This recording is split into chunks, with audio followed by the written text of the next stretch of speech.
65,000 బాగున్నావు కదా ప్రతి అక్కకు ప్రతి చెల్లకు 65,000 అంటే ఎట్లా వస్తాయో అది అమలయ్యేటట్టు చూడు అన్న. కాబట్టి చెల్లెల పెళ్లిళ్ల కోసం, పేరెంటాల కోసం, ఇతర కార్యాల కోసం నర్సంపేట మున్సిపాలిటీలో ఒక కార్డు ఇస్తే బుక్ చేసుకుంటే ఉచితంగా వచ్చే ఏసీ ఫంక్షన్ హాల్ కట్టించిన కదా, దాని రంగులేసుడు అనేది పెండింగ్ ఉన్నది. దాని రంగుల పని ఏదో చేపించి నువ్వే ఓపెనింగ్ చేస్తే పెళ్ళే చెల్ల కుటుంబానికి 2 లక్షల రూపాయలు ఆదా అవుతుంది కదా, కలిసి వస్తుంది కదా అన్న.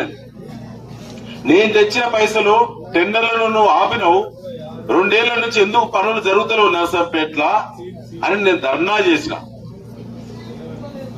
నన్ను విచ్చలవిడిగా రౌడీల చేత, గుండాల చేత నా మీద ఎట్లా మాట్లాడిస్తున్నాడో ప్రెస్ మీట్లోనే మాట్లాడిలో వీడియోలు అన్ని వైరల్ అయినాయి. నేను సంస్కారం కోల్పోతలేను మాధురెడ్డి గారు.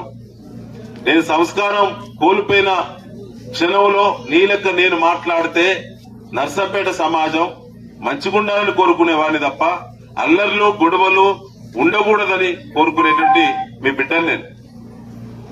ఇవాళ అభివృద్ధి 2 సంవత్సరాలైంది మార్పు. అక్క చెల్లెలకు స్కూటీలు అన్నావు, ఎందుకు ఇయ్యలేదు?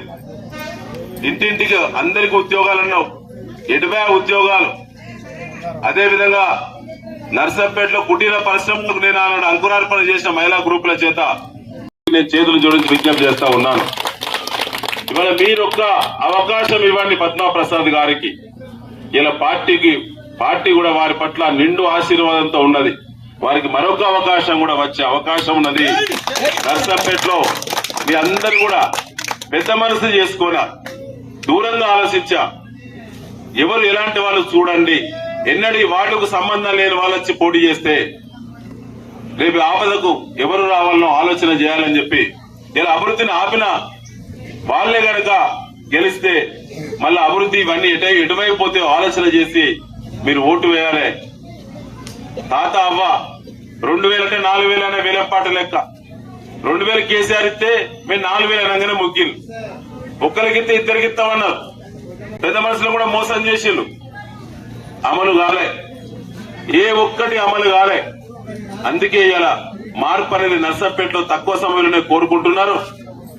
వారు ఆనాడు కోరిన మార్పు ఏదైతే ఉందో ఇవాళ మళ్లీ కాంగ్రెస్ నుంచి వెంటనే అధికారం బదలాయి కేసీఆర్ నాయకత్వంలో బలపరిచిన వాళ్ళు గెలిస్తేనే నర్సంపేట శాంతియుతమైన నర్సంపేటగా బాగుపడితేనే విశ్వాసం ఉన్నది. తప్పక ప్రజల విశ్వాసాన్ని నిలబెట్టుకుంటాం. ఇలా అభివృద్ధి ముందుకు తీసుకెళ్తామని చెప్పి తెలియజేస్తూ కార్యకర్తను గెలిపించాలని చెప్పి కోరుతూ ముగిస్తున్నాను. జై తెలంగాణ. Thank you.